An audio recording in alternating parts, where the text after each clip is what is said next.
Welcome to a special holiday edition of the Hidden History Happy Hour. It's been a while, Alex. We had some technical difficulties last night, but it's great to be back in the saddle. Good to be with you, my friend. Yeah, we may one day we put in a complaint. We may find the long lost episode. We had some fun recording it, but hi ho. I imagine it in the Zoom archives like Indiana Jones, like it's way back Yeah, in some sort of corner. top people are looking into it. Top Yeah. people. Now, you probably don't know this, but when this airs, it's going to be very close to the anniversary of one of the greatest events in human history, the Boston Tea Party. Well, yes, a happy Tea Party Day, ungrateful colonials.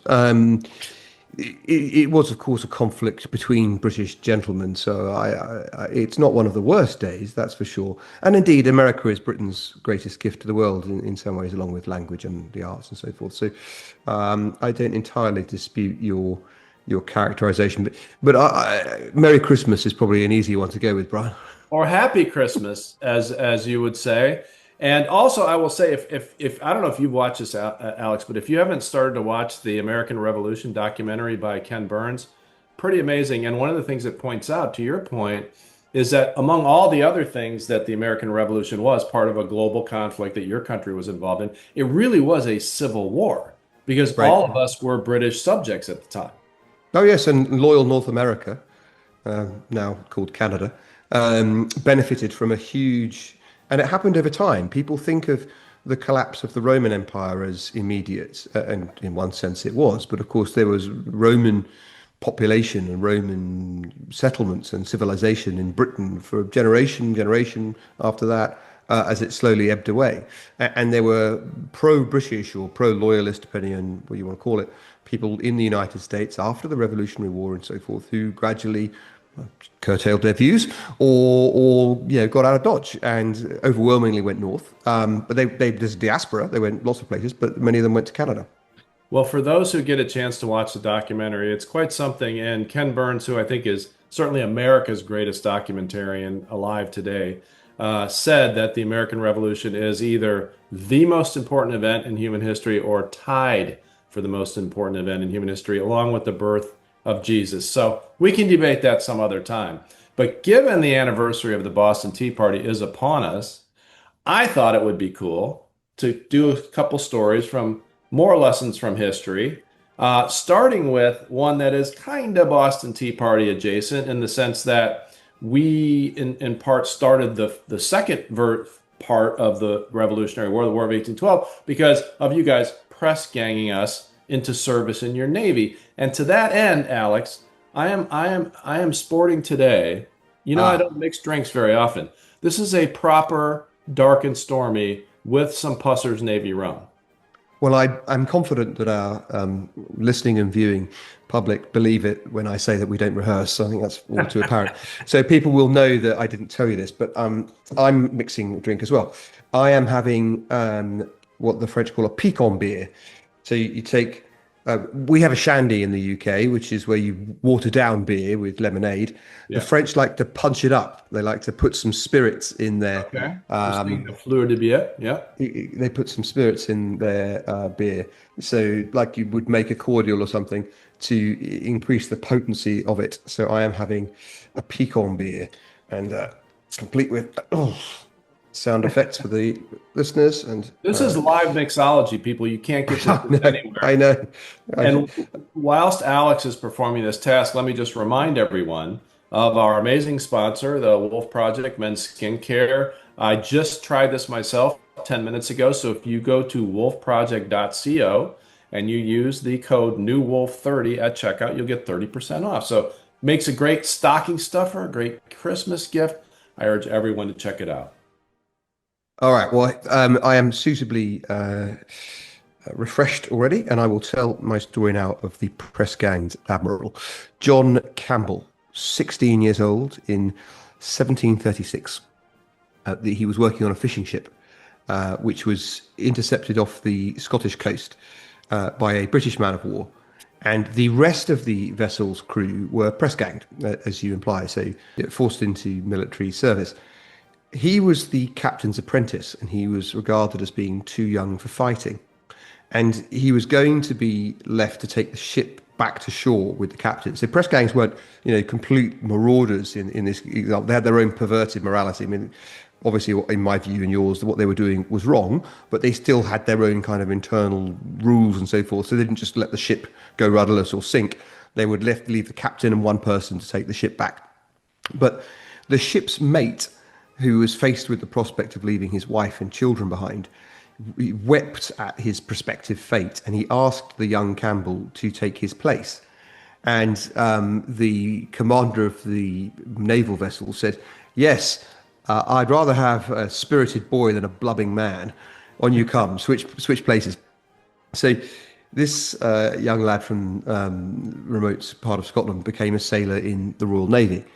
And he served on several ships of the line, and this is at a time when being in a ship of the line was not mucking around, before being made a midshipman aboard HMS Centurion.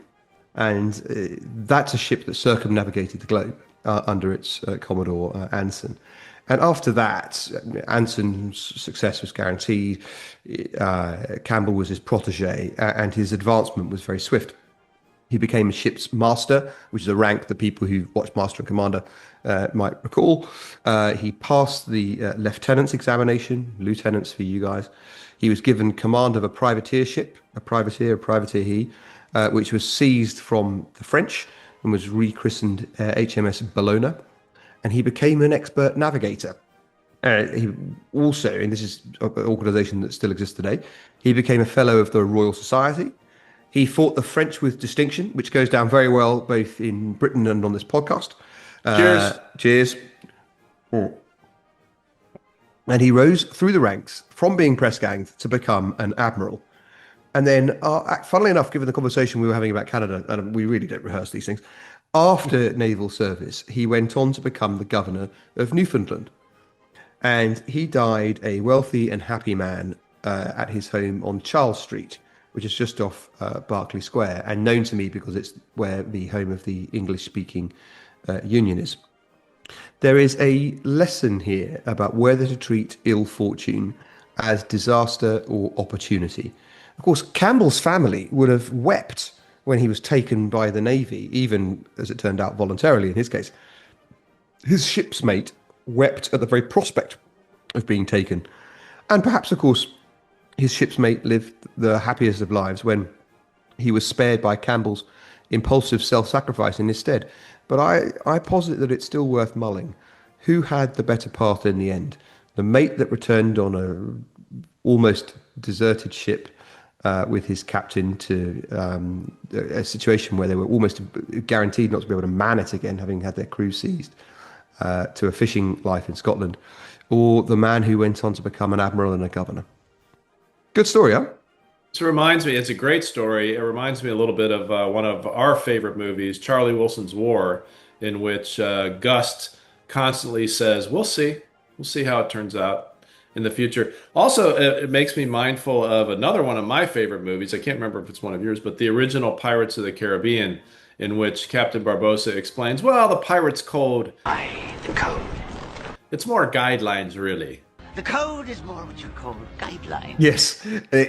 My thing about Pirates of the Caribbean is it's got some quotable lines and some nice shorts for social media sharing. I find the films themselves awful. I Well, find but them unwatchable. if you consider that the base IP was a Disney ride, they did okay with it. Yeah, sure. That's not necessarily look. The Turner Prize has just been won by someone. It's a big arts prize in the UK. It's been won by someone who is, in the terminology of the modern age, neurodiverse. Well, I applaud that person's efforts, but it doesn't mean I have to pretend to like their art, and I don't. So yes, well done on creating a film from a fairground ride, but I'm still not going to watch them.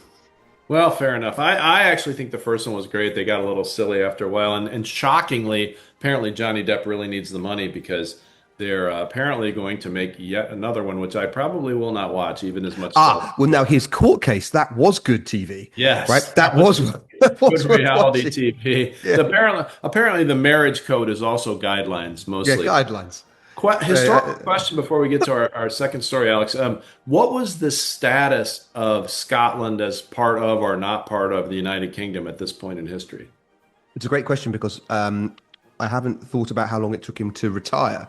So he was press ganged in 1736. By the time he retired, and he was very young when he joined. Was it after 1776? I mean, I assume that it was. It would have been a British Dominion, or maybe not even that in British North America at the time. It's a very good question, and I shall seek to uh, find out that answer. Not least because actually in Canada they didn't all just become provinces at once. There was a Right. process whereby these colonies became provinces and joined Canada, and there was debate. There was real debate, especially in the later joiners, as to whether or not they should do so, or indeed in the last couple whether they should become independent countries. Whilst we, United Kingdom, Great Britain, Northern Ireland, and Ireland at the time as it was, lost the United States, we remain in possession of both the Falklands and Gibraltar. And this is a story that ties those both up. Thinking that Britain was weak, the military junta in Argentina decided to invade the Falkland Islands and South Georgia in April 1982. And quite famously, they were wrong. Under Margaret Thatcher's leadership, relatively new Prime Minister, Britain promptly launched Operation Corporate, which was it was anything but organised in a corporate fashion. A lot of it was done on a shoestring, but an expedition to the other side of the world to defeat Argentina's armed forces and reassert British sovereignty over the islands. We can discuss whether America's role in this was supportive or perfidious or both, if you like. But anyway, You mean the Malvinas, right? no, I don't. I mean the Falkland Islands. Um, of course, they've been British for longer than anyway. Understood. Argentina's pre-invasion assessment had been that Britain's armed forces were simply no longer up to the job. They were not able to mount this sort of operation. Indeed, they were convinced that such was the parlor state of British military preparedness that Britain would even try. So we can therefore imagine the mounting panic that set on in Buenos Aires as a large, albeit, as I implied, slightly ramshackle task force began steaming their way south Yeah. in the attention of the world upon them. Admiral Jorge, or George, I don't know which the pronunciation was, but let's say Jorge Anaya, commanded the Argentine Navy, and he was a leading member of the ruling military junta. And he was also the creator of the plan to seize the Falklands. So this guy, Anaya, is up to his neck in it, and it's therefore his neck on the block if Argentina fails. And his revised plan, in light of altered circumstances, was simple but pretty remarkable. He thought, you're going to come to my backyard and have a go at me. I'm going to come to yours and stick it to you. He realised that the logistical thread that Britain had to support our task force was very long indeed. Yeah, so on the Muhammad Ali basis, that it's hard for your opponent to hit you if your fist is in his face. Anaya proposed to strike against Britain back on home territory, humiliating her and forcing her to dedicate precious resources to defence rather than attack. And who knows, he must have mused. Unlike us, they're a democracy. Yeah, there are enough peaceniks and naysayers empowered to criticise the government over there because they allow free speech, ha the fools. That if we stick it to the Brits hard enough and embarrassingly enough, they might abandon this whole thing. And they took a look at Britain, as in the country, looked at attacking directly on the United Kingdom, which seemed rather too hard a nut to crack. I wonder if they'd make the same evaluation today. I hope so. And Argentine attention turned to the Rock, turned to Gibraltar. Let's hit them there, they thought. Double embarrassment for the antiquated colonial attitude of the Brits. Blow up something big in another territory they hold, even closer to the UK, another territory they shouldn't have, and we will firm up our hold on ours, goes the logic. So, plan develops in the inevitable nautical theme given both the instigator and the target in Gibraltar, homed in on sinking a ship of the Royal Navy at port in Gibraltar with limpet mines attached to her hull. You may well recall the story of the Calcutta Light Horse, who used mines to blow up ship in the harbour in Goa. Well, fast forward to 1982, and the RGs have got the same idea. And of course, they then had to figure out who to use for such a scheme. And some bright spark said to Anaya, don't worry, we've got just the fellow. This is my own paraphrasing. And he's a proper wrong'un. Right. So 8 years before the Falklands were unjustly invaded by Argentina, the Montoneros were a terrorist organization conducting a campaign of violence against the junta. And I've just realized, by the way, that in volume 2, otherwise completely free of typos and spelling mistakes, Junta, Junta, has been printed as Hunter, Hunter, on this page, which drives me crazy. It's right up there with the editorial moment in volume 1, where the Prince Imperial, being assegaied to death in a kraal in Africa, was assigned to death. I Anyway, mean, that's kind of sort of adjacent to the concept, but not really. yeah. So this campaign of violence against the junta, not the hunter, they'd put a limpet mine on the side of the yacht of the chief of Argentina's federal police. This was in the days when terrorists really were very successful in changing politics quite often. They killed him and his wife when that exploded. And worse yet, but more informatively still for these purposes, a year after that, there was a ship called the Santissima Trinidad, which means Most Holy Trinity, in the Argentine Navy, which was a Type 42 destroyer, had not even put to sea when the Montonero's limpet mine exploded under her hull during her fit-out, and that set her launch back by a year. Yeah, so she was meant to be the lead ship in the invasion for the Falklands, and she was cannibalized for parts for her sister ship, the Hercules, which is in her berth somewhere in Argentina. Anyway, so the bad boy working for the Montoneros on both attacks was a diver called Maximo Nicoletti. And guess what? Say the junta apparatchiks, he's on the payroll. He was working for the Argentine states by this point, because the junta was so famous for torturing and disappearing their opponents that when they captured Nicoletti and put him in his dank, dark cell to have a good think about what he'd done, and then said to him, might you be interested in doing a light spot of highly destructive work for us?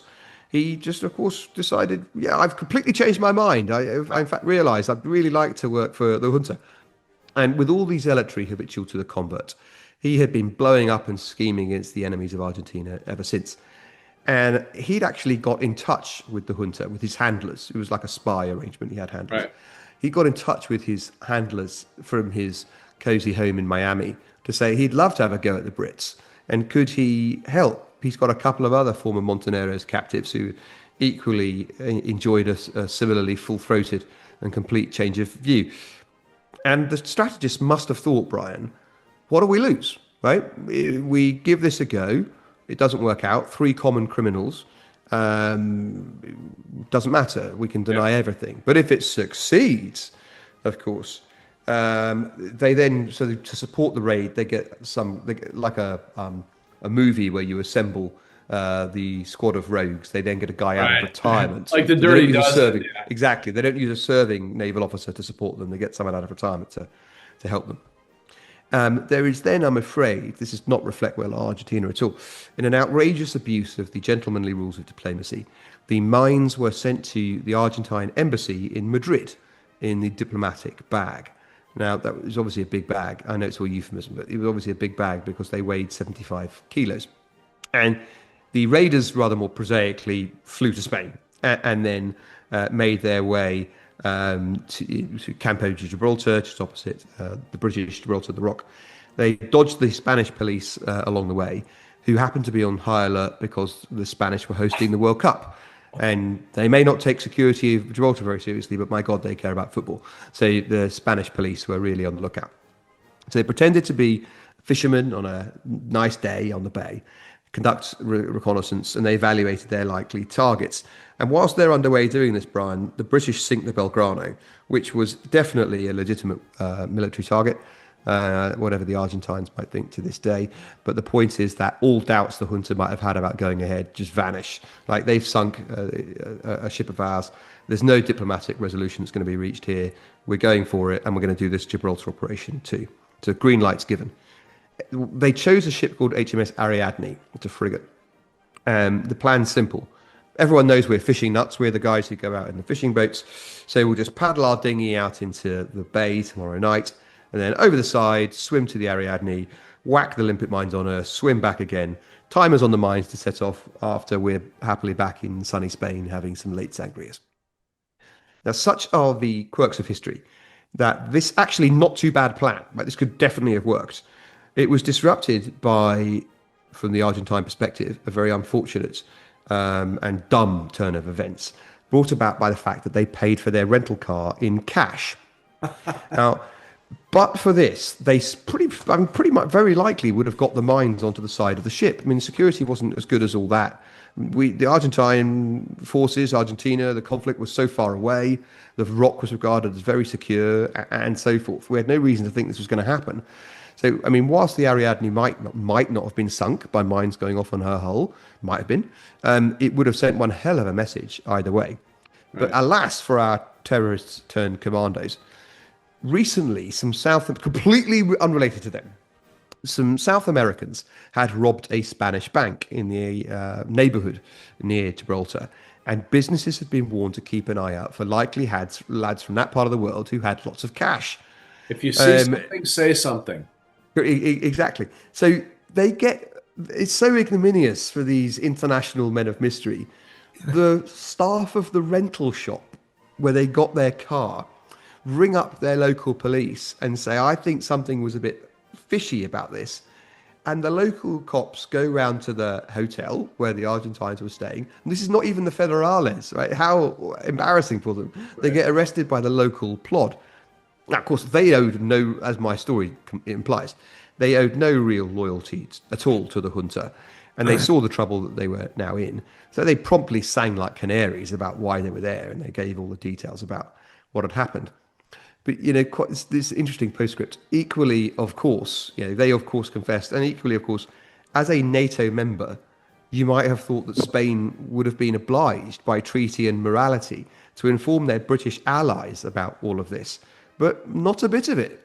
I mean, that would all seem rather a lot of bother, and embarrassing to have to tell people that this had happened on your watch, and why don't want to get on the wrong side of the Argentines, and we don't like Gibraltar very much anyway, and it's okay, it's all a bit unfortunate. Why don't we just keep this quiet and deport them, said the Spanish, which is what they did. So no one can really say what would have happened if this had worked as they planned. The team was arrested on the 4th of May. Our landing on the Falklands, of course, there was a long softening up and naval and time for the convoy to get there. Our landing on the Falklands was on the 21st of May, and Argentina surrendered on the 14th of June. So it's a relatively tight time frame, and it may not have disturbed that timeline one jot, but Brian, it really might have done. With British supply lines so stretched, HMS Sheffield had been sunk in the arena of war only a week before, and this blow in Britain's backyard would have come as a complete surprise. So the answer to that question necessarily remains uncertain, but the lesson for would-be blowers up of big bits of kit embarking on clandestine operations on the other side of the world seems clear.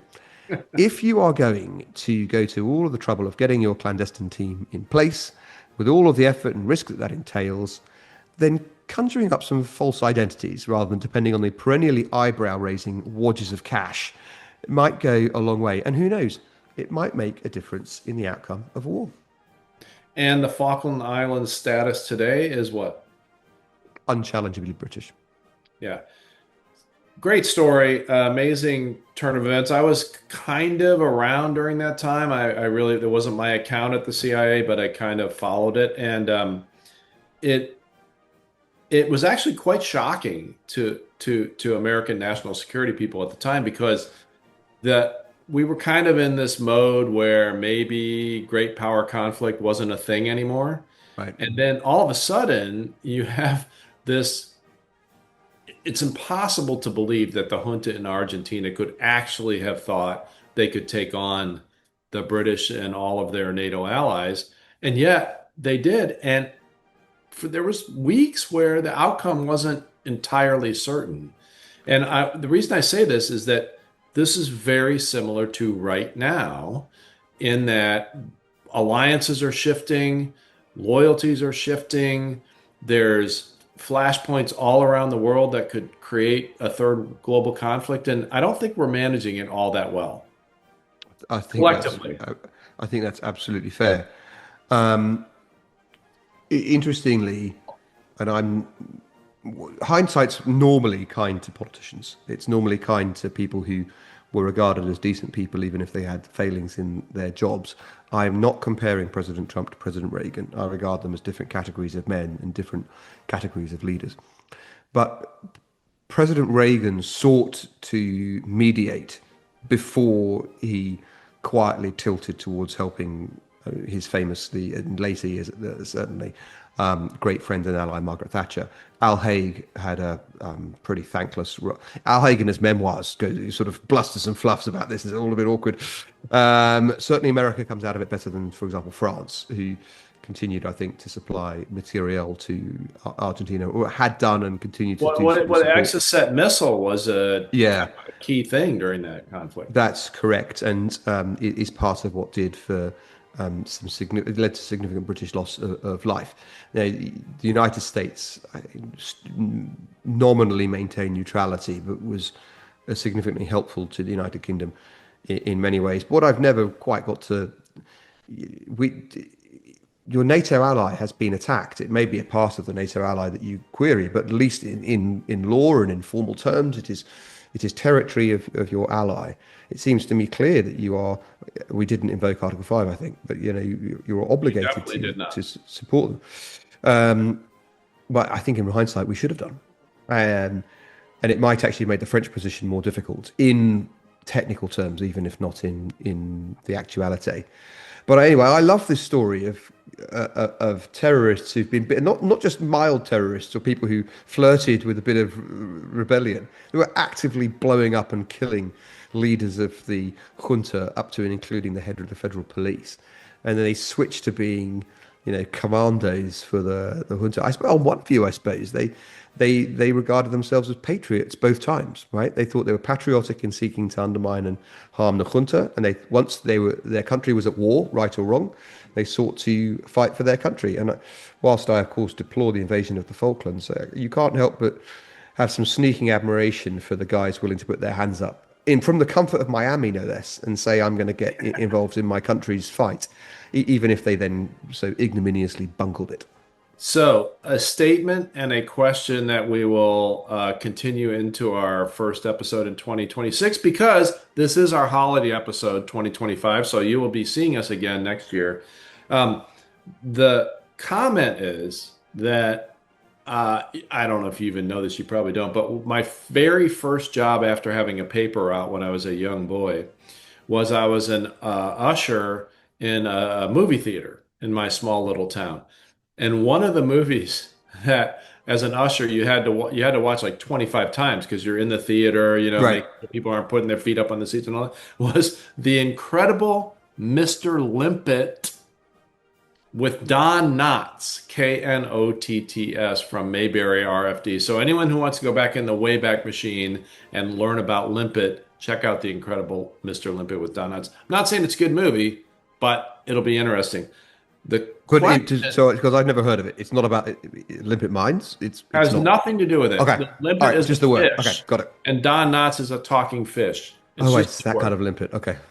Okay. But the question I want to leave you with, my friend, and all of our listeners, because we have this long running debate about who's the best James Bond, is Not who's a the debate. best next James Bond.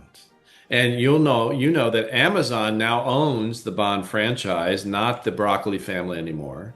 Hmm. And we don't know what they're going to do with it, but here's my prediction. Jonathan Bailey from the Wicked movies, one of your countrymen. Yes. Look, one sees all manner of speculation on this topic. Yeah. I I have no objection to your suggestion. I thought Idris Elba wasn't a bad idea I mean, either. great. I've Too got old. no issue with James Bond being black. I just don't want him to be someone who isn't British. So, so Idris Elba would be fine by me. Tom Hardy, I think another name that's very interesting, very good actor. Um, but there's another guy who's the current Superman. Not bad.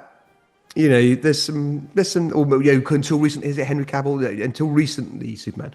There's some good names that could be in there, but I will have a think about that, and I will return to it with a more considered answer in the new year. Yeah, the problem is that they always want, and I don't know if Amazon's going to do the same thing as the Broccoli family, but the Broccoli family always wanted somebody who could carry like 3 to 4 to 5 movies. So it can't, Idris Elba just aged out. That's the problem with him. And I don't know if Cavill is in the same boat or not. I'm not sure. Well, I mean, Roger Moore did it. He's the best Bond so to date, and he would have been too old on your. Brosnan, of course, did it when he was pretty old. I mean, Daniel Craig must have been creaking at the joints by the time he knocked it on the head. So, I At the actually, end, though, not at the beginning. yeah, but Idris Elba in those ridiculous movies where Oh, he's a Luther? superhero. Where he's a superhero. The name's going to come back to me in a minute. Oh, They're actually they're not. It's not the Expendables. It's the deplorables, the I know what uselesses, you're or talking about. I can't remember it, but yeah. whatever those films are called. He's pretty good in those. And if you just gave him some hair dye, and a bit of, and I'm not talking about the kind of Irishman style AI that doesn't work anyway to make people look Oh, younger. I hate that de-aging. I Oh, don't, yeah. it puts me off The moment every you see bit. De Niro trying to kick that storekeeper, and he's got the wind up and the execution of a 90-year-old, it just completely falls apart. The best acting in that scene is by the storekeeper pretending to be injured by this this absolutely ancient creature doddering over him. Anyway, so I will think about that. It's a really good question, and I don't think they should be to speculate. Should James Bond be a woman? Why can't it be? Should James Bond be from another country? It's a franchise and a fiction after all. No, you can stretch the boundaries, but not. You got to take your fan base with you, and say not too far. I think Idris Elba, just because he's such a good actor. I But know. I I'll would think listen. about it. I was entirely on Team Idris Elba, but I just think he's aged out. I hope not. I hope AWS, Amazon considers that, but I don't see it. Well, the other point is you don't have to leave it so many years between making Bonds if you apply yourself to it. One of the reasons these actors have been aging out is they take so long to make the movies. That's true. That's true. All right. Listen. Happy Christmas, everybody. Merry Christmas. Hidden History Happy Hour. We'll see you in 2026. Cheers. Cheers. We're out.